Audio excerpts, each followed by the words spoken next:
and girls, babies in your diapers. Welcome to the Tiberius Show with your host, Tiberius Boy.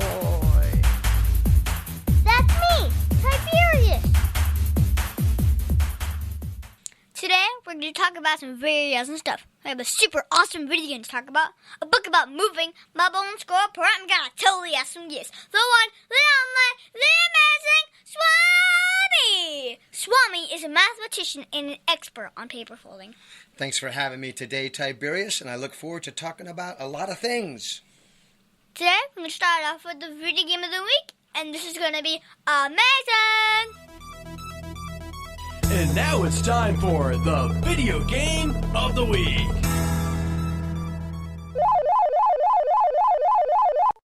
Today's video game is, well, more of a video game experience, and it is called Hyperdeck. And it is amazing. So good! So first off, this is not on Roblox, PC, or Mac, or even on your cell phone. The only way to play this game is to visit Boardwalk Bowling and visit the Hyperdeck desk. There, they will ask you to enter your name and email on an iPad. Then you are directed to a large room with 4 virtual reality helmets and 4 very large magnets. The staff help put on the VR helmets for you, and then you are in a small room with large Maggie guns. They are special guns that shoot grappling hooks and collect things. You are told about the story and that you can collect some crystals. All of a sudden, the room falls away, and you are on a platform, and it starts moving up. You use the Maggie guns to collect all the crystals you can find. While the platform is getting closer to the top, as you get near the top, it gets windy and hot. And you feel the wind and the heat. For real. Then some guy talks to you and tells you they are his crystals, and then he tries to zap you.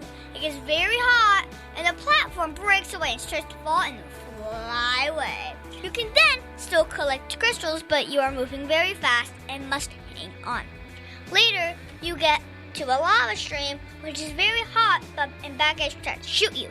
You use the Maggie guns to grab off parts off of his car and then throw them back at him. So now, sometimes there are red or blue hands that appear, and they either give you more crystals, good, or some bombs, bad. Now, I found out later my mom and dad were able to be on the iPads outside the platform and giving players crystals or bombs. This game is the best VR I've ever done. When you are flying, you actually feel the wind in your face, and the floor moves with the flying.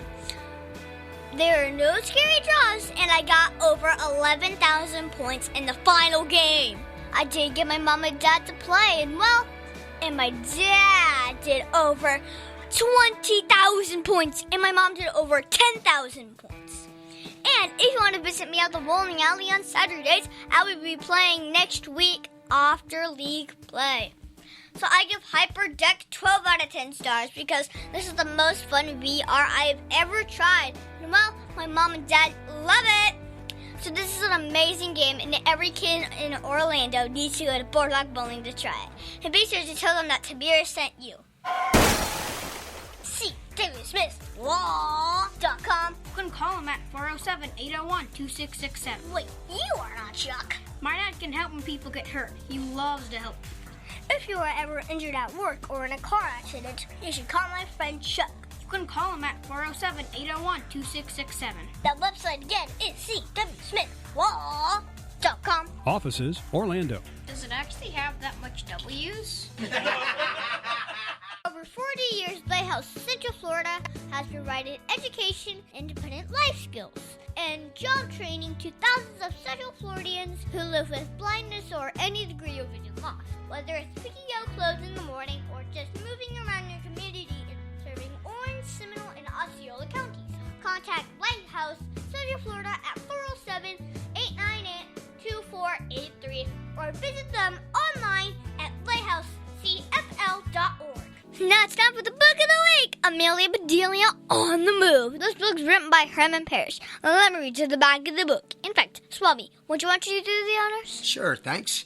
Amelia Bedelia loves the house she lives in, and she really loves her neighborhood. But when her parents suggest a move, she turns it into an adventure. Together, they visit open houses, explore new neighborhoods, and discover that home is where the heart is. Amelia Bedelia learns all about different types of houses in this Level 1 I-can-read book full of family and adventure. Okay, so first off, this is an ARAP book and it's worth 0.5 points or half a point. It is rated for 2nd grade and 7th month. So this is a great book for some entertainment reading. So the story is about Amelia Bedelia, who is a girl that has all sorts of things that happen around her. She's a great reader and she has lots of friends. In this book, she finds out that her family is going to be moving and need to go house hunting. They were going to meet a secret agent at this place called an open house. Amelia finds out that the house they're going to see is a ranch, and she wants to see the horses at the ranch. All ranches have horses, right? Then, she wants to prove if the agent is a spy or not. She is just about to discover, you know I'm going to make you read the book to find out what happens next. I give Amelia Bedelia On the Move 9 out of 10 stars because I enjoyed this book so much because I like the idea of looking for new houses. I think all kids should learn the meaning of different words. I think all kids should read this book. These books are easy to read and helps new readers learn the meaning of different words. The Tiberius Show would like to thank one of our awesome sponsors, SlutChannelUS.com. These guys are very, very cool. They bring 21st century surface drainage solutions to reality. They can do corporate and government work. These are the guys that make roads and bridges safe in the rain. You can see all about them at SlutChannelUS.com. That website again is SlutChannelUS.com. The Tiberius Show would like to thank one of our dedicated sponsors, Custom Designs Orlando. These guys are on Mills Avenue and do all sorts of stuff, ranging from photo ID badges, engraved signs, custom Braille ADA signs, vinyl lettering, to trophies and awards. They can ship products all over the United States. You can reach them at 407-898-0373. And now it's time for the interview of an interesting person. Today's guest is going to be so much fun. Today we have the amazing Swami! Swami is a mathematician with an engineering degree and an expert on robotics. He has a passion for 3D printing and paper folding. Yes, I do, and I'm looking forward to talking all about it with you. Okay. So, first up, how are you enjoying being on the show? So far, so good. So, to jump right in, you do so many things, so I was hoping we could talk about paper folding today. What is the definition or the rules of paper folding? So, origami means fold paper. The rules are, in origami, you cannot cut it, and you can make a mountain fold that peaks up like a mountain. You can make a valley fold that looks down like a valley.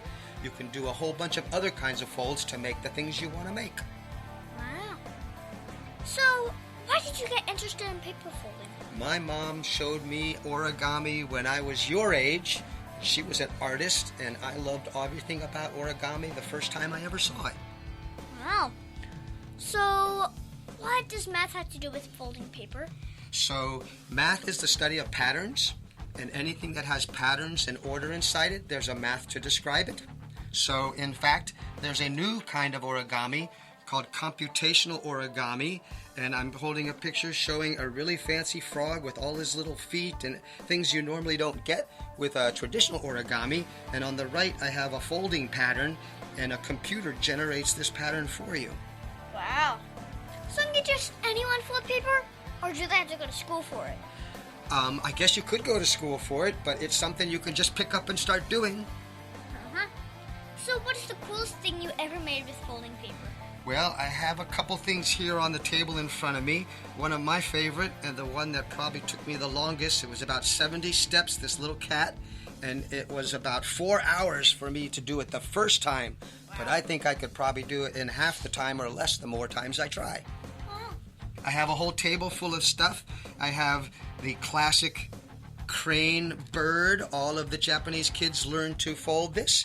And in Japan, I went there, and they have a special place where they make 1,000 of these, and they put them on a string, and then they put them in the park to remember a little girl who, unfortunately, when the atomic bomb was dropped, she ended up getting sick, and she was in the hospital.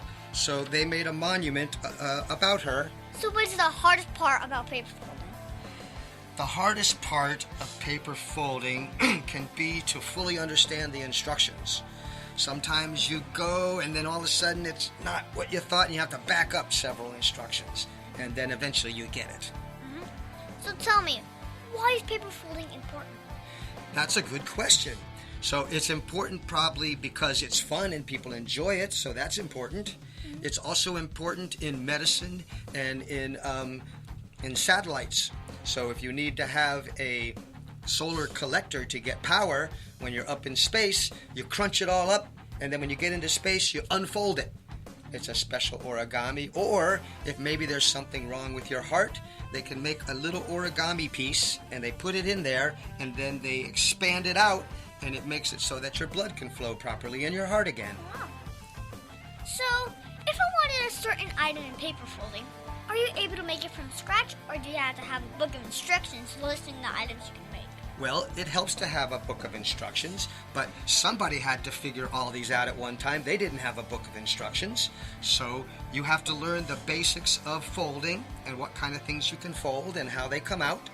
Or, like I said, there's a way with the computer where you draw a stick figure and then it figures out the pattern for you. So what's the name of that program? It's called Tree Maker, and it's by a very famous man named Robert Lang, who has studied how to get computers to help us make origami. Wow. Yeah. So now I got to go to your workshop and see the 3D printing and even laser cutting. What do you like more, paper folding or 3D printing or tutoring in math?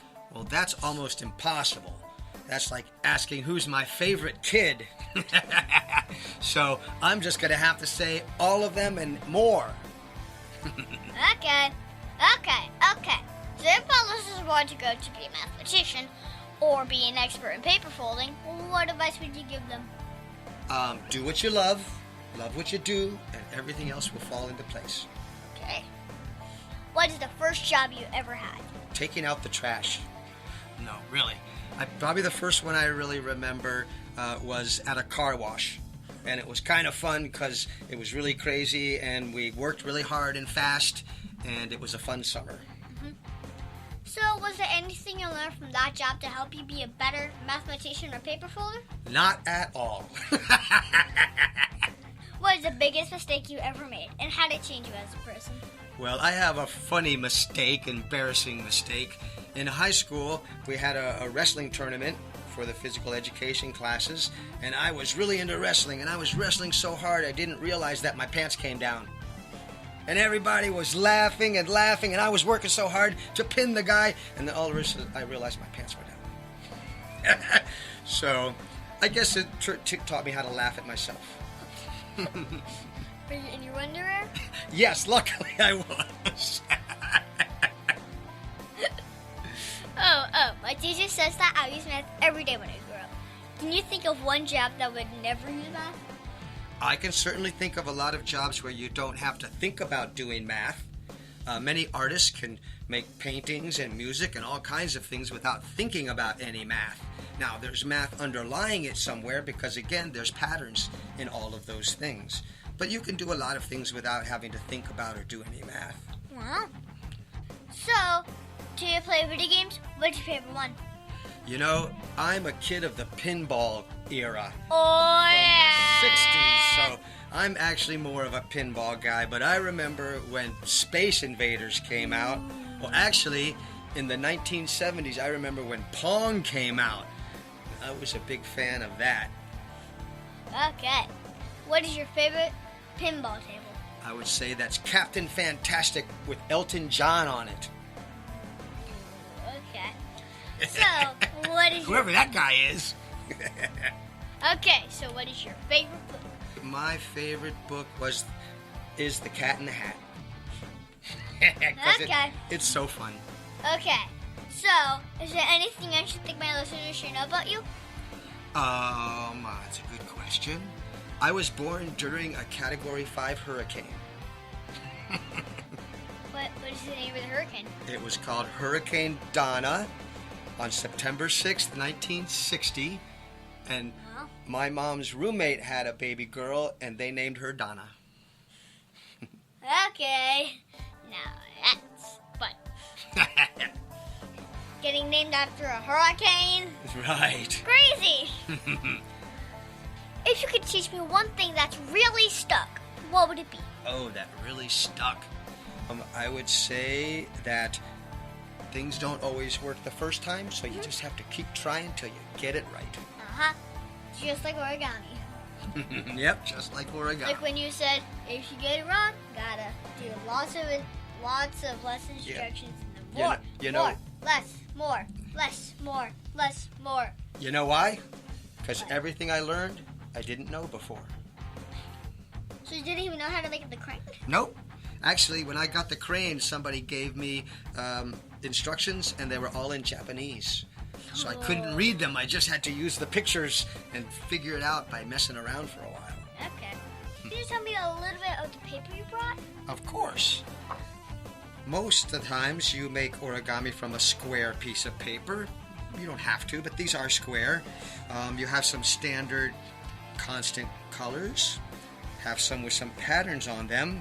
And very cool is one that's a gold-looking foil.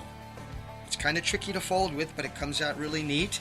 Then I have a whole bunch of colors here. And guess what? These are also for you. Okay. That's a lot. That's a lot, so you're going to be busy. Okay. But remember, that one's not going to come out right the first time.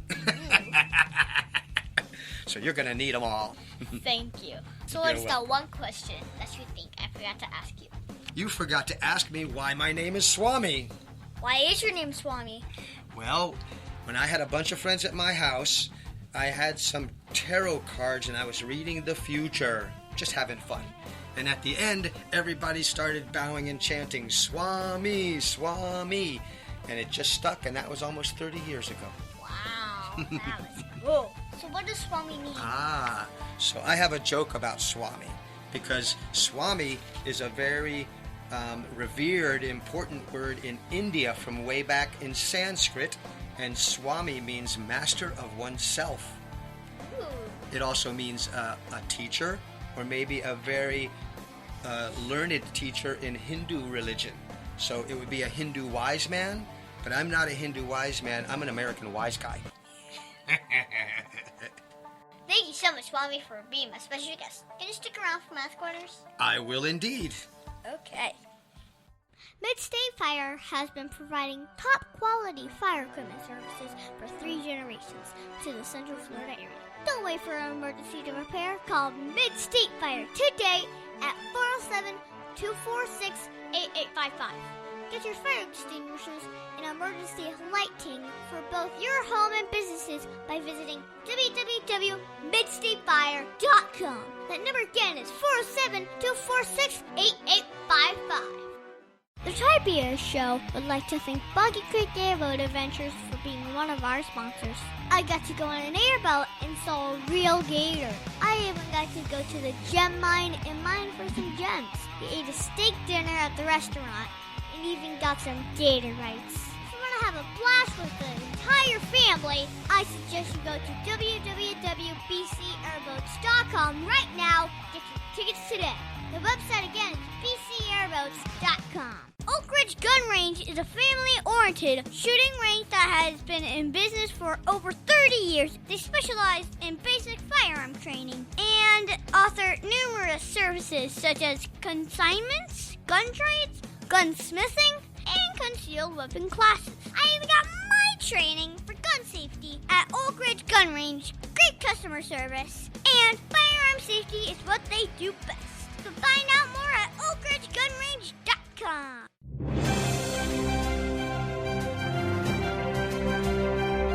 Get ready, it's time for the Bowling Score Report! Okay, so I had a blast at bowling this week. I got a 70, an 88, and a 120 in the final game.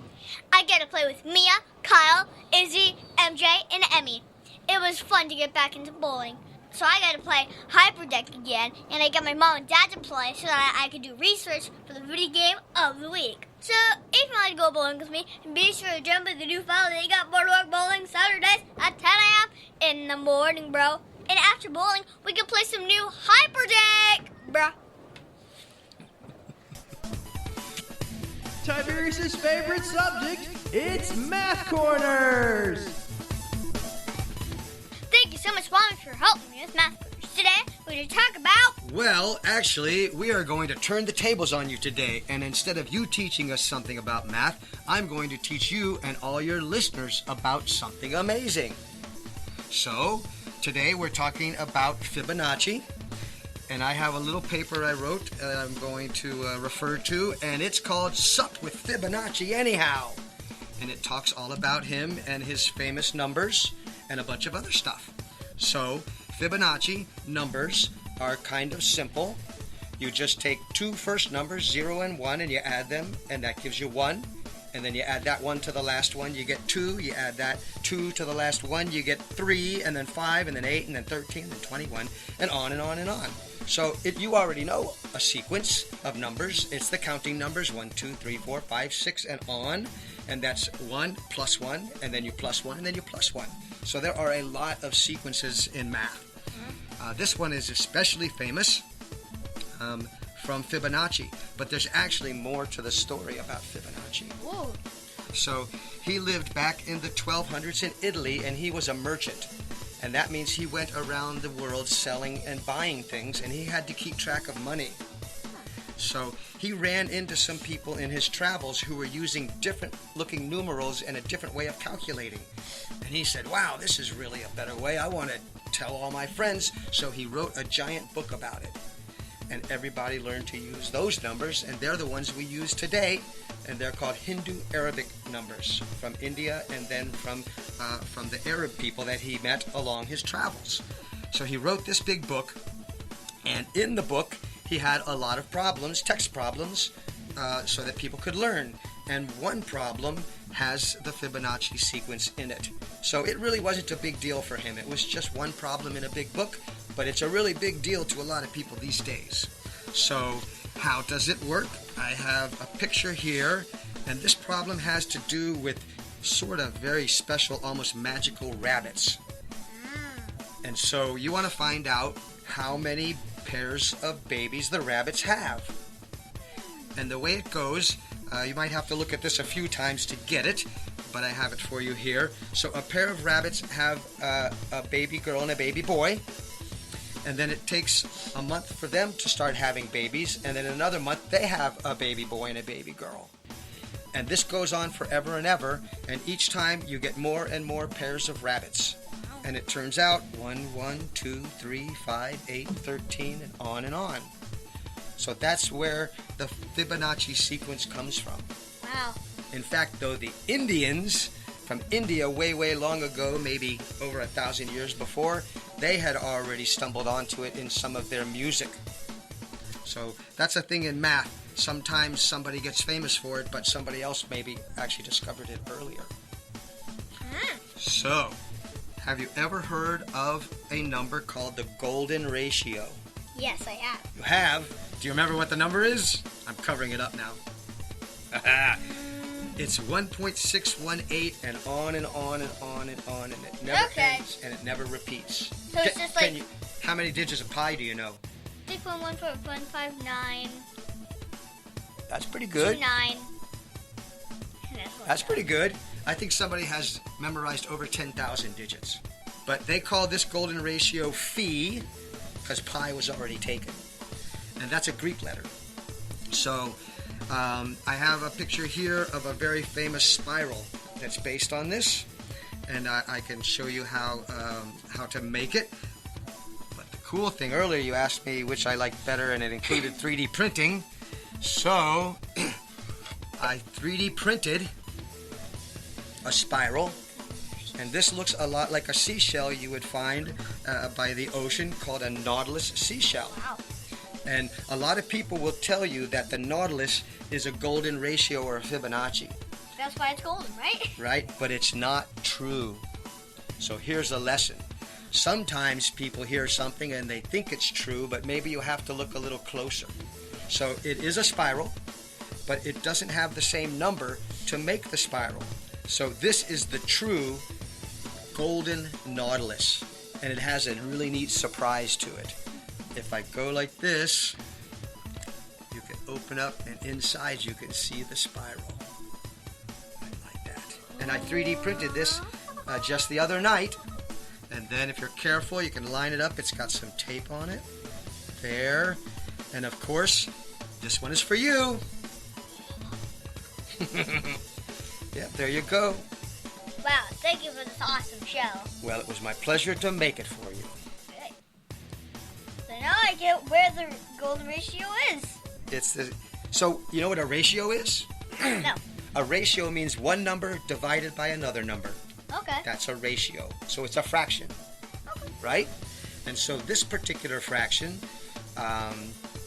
pi, you could say 22 divided by 7. And that's pretty close to pi, but it's not exact. But this number, they also call it the divine proportion, which is a fancy word for comparing two ratios, two divisions, like this.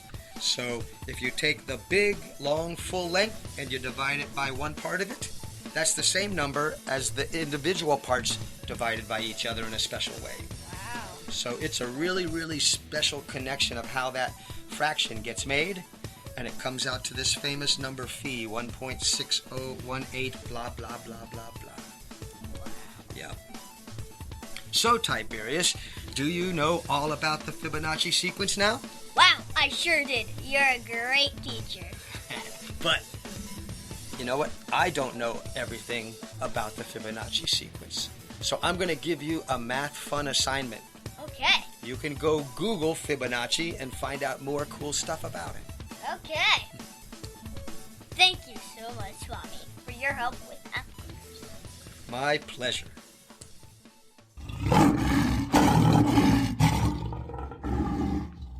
And now it's time for Heart of a Lion. We at the Tiberius Show like living with the heart of a lion. Living with the heart of a lion stands for leadership, integrity, obedience, and nobility. This week, we're going to talk about integrity. For me, I think integrity is doing what is right even when no one else is looking. The qualities of integrity is honesty, sincerity, truthfulness, and fairness. So this week, I wanted to go play with my neighbor, and I did not want my mom or dad to go. So that means I needed to behave myself when they are not around. So I went next door and knocked on the door and asked if I could play with his son. Mr. Welcome said yes, and I played with his two boys. It was a lot of fun, and I behaved myself and acted with honesty and fairness. So, Swami, did you see or use integrity at all this week? I hope so. I try to behave that way as often as I can. Life is challenging, but we all do the best we can. But did I use it all this week? I'll say yes, because it's something that I value highly. Okay. So, of all the Heart of a Lion virtues, which is your favorite? We have leadership, integrity, obedience, and nobility. Well, definitely integrity, because if you don't have integrity, then people stop believing in you. We should always try to be lion strong in everything we do. And that's our show, folks. I want to thank the one, the only, the amazing Swami for being my special guest this week. It has been so much fun talking with you today, and I look forward to having you back in a month to talk about your 3D printing and workshops. Awesome. Well, that's going to be great fun. And for anybody who is interested in learning more about math, I can help by tutoring. And people can reach me at swami.human@gmail. That's swami.human@gmail.com. And be sure to listen to us next week on the Tiberius Show. The Tiberius Boy! The Tiberius Show is not filmed in front of a live studio audience. Executive producer Joseph Boyd. Production editor Pierre Laguerre. Green Room manager Danny Boyd. Broadcast associate James Smith. And your program host Tiberius Boy. The Tiberius Show is copyright 2018.